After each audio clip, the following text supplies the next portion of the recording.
अस्सलामु अलैकुम वरहमतुल्लाह।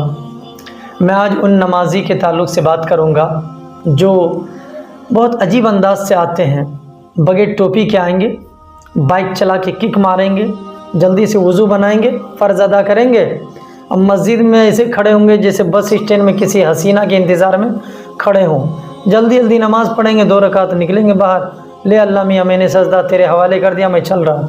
मेरे भाई ऐसी नमाज के बारे में है कि वो नमाज तुम्हारे मुंह पे मार दिया जाएगा। ऐसी नमाज की ज़रूरत नहीं है, क्योंकि नमाज सुकून चाहता है।